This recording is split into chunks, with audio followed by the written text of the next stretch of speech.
pahiro effect naman nito si Kibuloy at tatayo na raw siya para sa kalayaan nating lahat. Ba't lahat eh? Anong kinalaman naman ng sambayang Pilipino? Para sa iyong kaso na dinadamay mo pa kabit para sa kalayaan nating lahat. At hindi na raw siya magtatago at lalantad na sa kanyang kasong kinakasangkutan.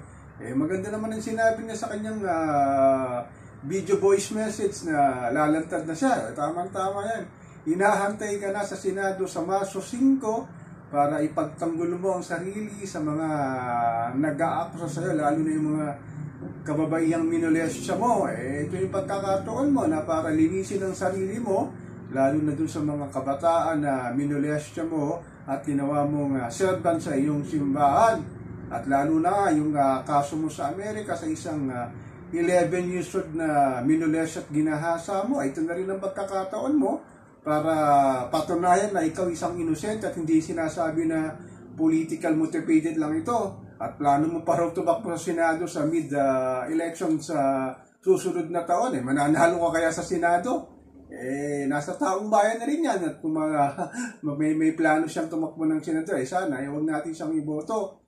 Pero sa March 5, inaabangan ng sambayan ng Pilipino kung ano ang kanyang sasabihin sa mga complaint sa kanya ng mga kababayang nasa pangangalaga ni Senator Risa Ontiveros. Kaya lang sinasabi mo na pahiro effect ka na para sa ating kalayaan. Ano bang kinalaman namin sa iyo? Ang gawin mo lang, ipagtanggol ang sarili mo, wala ka nga talagang kasalanan.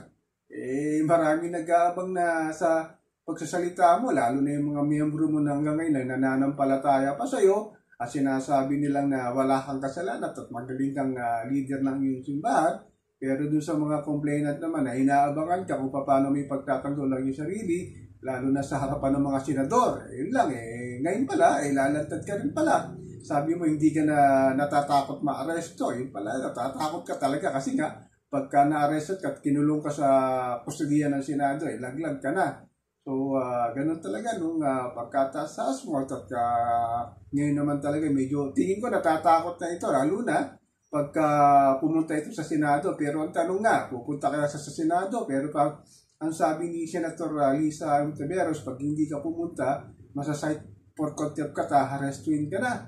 Sana naman sa sinasabi mong ngayon na nagpapahiro effect ka, sumulpot ka sa iyong sasabihin para sa alegasyon ng mga kabataan, lalo na yung mga kababayan minolestya mo sa Marso 5 sa Senado at marinig ng sambayan ng Pilipino kung hindi ka nga guilty at paano may pagtatanggol itong mga complaints sa'yo. Kaya lang nakakatakot lang dito, may kasama magagaling na abogado ito. Baka man sabihin na I invoke my right for self-incrimination, patayin na. Hindi magsasabi talaga ito na totoo. Sana naman para din sa kapakanan mo, pastor, magsalita ka na talaga kung totoo nga ba o hindi totoo itong mga kino-complain sa'yo.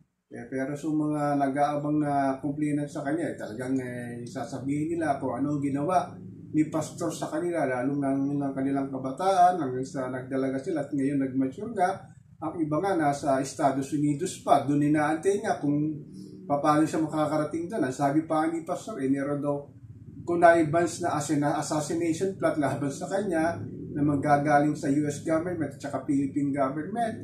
Sabi naman nila, hindi, wala namang ganyan. Basta humarap ka muna sa Senado sa March 5. Pwede pagtanggol mo ang sarili mo. Kung wala ka naman talagang sinasabing pagkakamali at hindi ka guilty, harap ka.